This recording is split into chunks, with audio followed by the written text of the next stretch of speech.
আমি বিশ্বাস করি আপনি জাল দিয়ে মাছ ধরা দেখছেন, আপনি বড়শি দিয়ে মাছ ধরা দেখছেন, ইভেন আপনি অনেক ফাঁদ দিয়ে মাছ ধরা দেখছেন, কিন্তু আপনি কখনো ভোদর দিয়ে মাছ ধরা দেখছেন?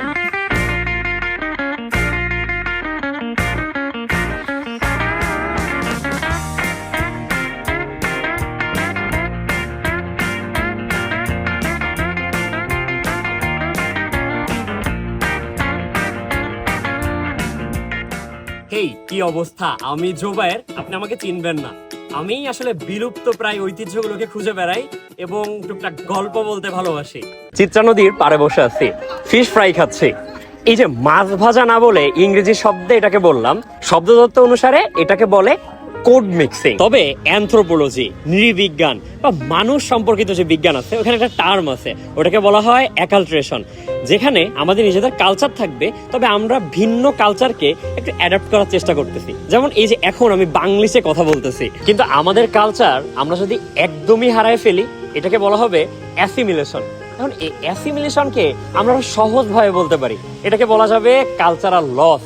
যেহেতু খুব পড়াইতে ভালোবাসি তাই এত সময় জ্ঞান দিলাম। তবে গুগলে যে তথ্যগুলো পাওয়া যায় এমন তথ্য নিয়ে আমি আসলে খুব একটা কথা বলতে পছন্দ করি না।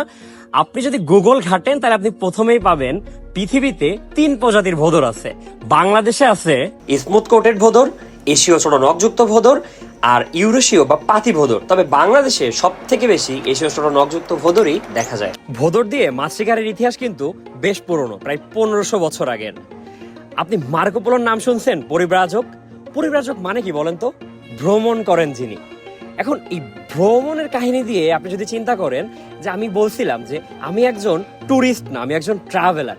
এই যে ট্রাভেলার জিনিসটাই হচ্ছে পরিব্রাজক। মার্কো পোলো 1300 শতকের দিকে চীনের ইয়াংশিকিয়াং নদীতে ভোদর দিয়ে মাছ ধরা দেখে তার ভ্রমণ বৃত্তান্তে লিপিবদ্ধ করে। কিন্তু এটা তো ভিনদেশি গল্প, তাহলে আমার দেশের গল্প কই? চলেন পূর্বপুরুষের গল্প শুনি। একটা বোটে 4 জন লোক যায়, মানে 2 জন 2 মাথায় দেয়, 2 জন আর কি নেট ধরে। দাদা ভোদর কি ওর মধ্যেই থাকে সবসময়?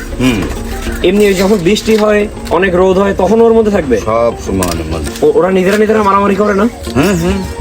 ওর ভিতরে মারামারি করে, তাই না? না, ওরা করবে না। ও আচ্ছা আচ্ছা, মানে অন্য পার্টির সাথে দেখা আছে, তাহলে মারামারি মরিয়ে যাবে। দাদা ওদের যে বাচ্চা কাচ্চা গুলো হয় ওগুলো কি করেন? ওগুলো মনে করেন বাড়তি হলে, আমার তো মনে করেন 3-4 হলে কাজ চলে যায়। এখানে বাড়তি হলে মনে করেন একটা বাড়তি খরচ, ওই আমাকে মতন যারা মাছ ধরে তাকে কাছে বিক্রি করে দিই। কেমন টাকা বিক্রি হয় এগুলো? মনে করেন বর্তমান চলতেছে 80,000, 1 লাখ টাকা জোড়া। ওই 3 দিন বলতে আছে ওকে অন্তত 2.5 কেজি 3 কেজি মাছ লাগে। এখন মনে হয় নড়াইলে আর কেউ, আপনারা বাদে আর কেউই করে না, তাই না? সব আবার আমরা জানতাম ওই যে সুন্দরবনের ওইদিকে কিছু কিছু মানুষ আছে করে, ওরা মনে হয় এখন সব বাদ দিয়ে দিয়েছে। সুন্দরবনে করতাম আমরাই। এই যে আমরা তার এই সাইডে 3 কিলো 4 কিলো ওই পাশে যে আড়িয়ার গোপ গ্রামের নাম সিংহেশলপুর, ওরা যেত 7-8টা, আমরা যেতাম।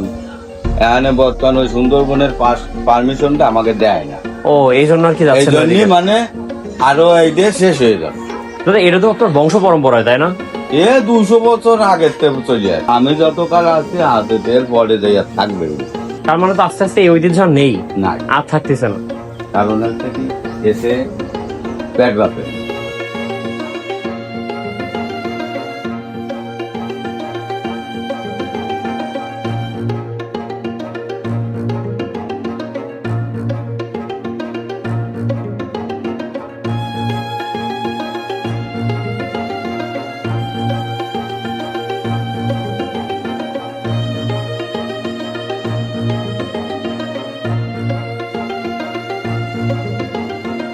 মাছ ধরা শেষ, দাদারা 4 জন, কিন্তু মাছের ভাগ হবে 5।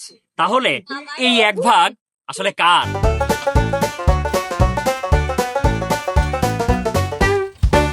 আপনি ভাবতেই পারেন আপনার এলাকায় আপনি কখনো কখনো তো ভোদর দিয়ে মাছ ধরা দেখছেন। আপনি খুঁজে দেখেন, কালচারাল লস ভাই, আপনি খুঁজেই পাবেন না।